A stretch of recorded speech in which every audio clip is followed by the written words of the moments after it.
Bonjour à tous, bienvenue sur Légende du football FC Barcelone. Après des semaines de négociations, c'est maintenant officiel, Jules Koundé est un joueur du FC Barcelone. Le défenseur vient donc de signer son nouveau contrat et va rejoindre l'équipe entraînée par Xavi. C'est un feuilleton qui nous aura tenu en haleine pendant plusieurs semaines. En effet, le Français était convoité par deux mastodontes, le FC Barcelone et Chelsea qui se sont livrés une bataille pour s'attacher les services du défenseur. Pendant un moment, on donnait Chelsea comme favori. Les Blues avaient même proposé 65 millions d'euros au FC Séville pour le natif de Paris.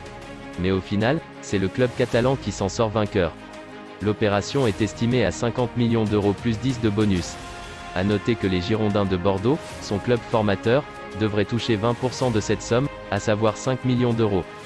Ciblé comme piste prioritaire par Xavi, Jules Koundé n'avait qu'une seule envie, rejoindre les Blaugrana.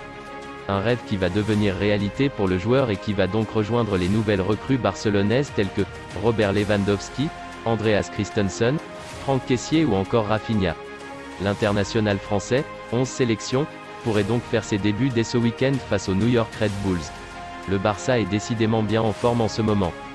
Les choses changent au FC Barcelone et l'avenir de certains joueurs longtemps indésirables également. Si quelques malheureux comme Samuel Umtiti n'ont pas pris part à la tournée estivale, d'autres comme Miralem Pjanic ont eu cette possibilité. Et le milieu de terrain bosnien a su saisir sa chance au point que Xavi se montre élogieux envers le joueur après l'ultime rencontre contre la Juventus Turin. L'entraîneur catalan a ainsi vanté la vision de jeu exclusive et une capacité technique extraordinaire. La presse espagnole est claire sur le fait que Pjanic veut rester au Barça, rappelant qu'il a encore 2 ans de contrat et qu'il veut convaincre Xavi de sa fiabilité. Dans tous les cas, il sera dans les papiers de Xavi, mais les médias hispaniques rappellent que Pjanic est amené à avoir un rôle secondaire dans l'équipe. Parce que garder Miralem Pjanic impliquera des changements dans un milieu de terrain très embouteillé.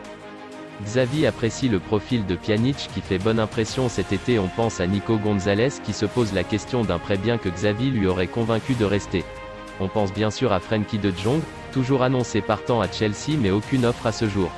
Une certitude, pour l'heure, le FC Barcelone dispose de beaucoup trop de monde au centre avec Busquets, Riqui Puig, Sergi Roberto, Kessié, Gavi, Pjanic, De Jong, Nico Gonzalez et Pedri. Merci d'avoir regardé cette vidéo.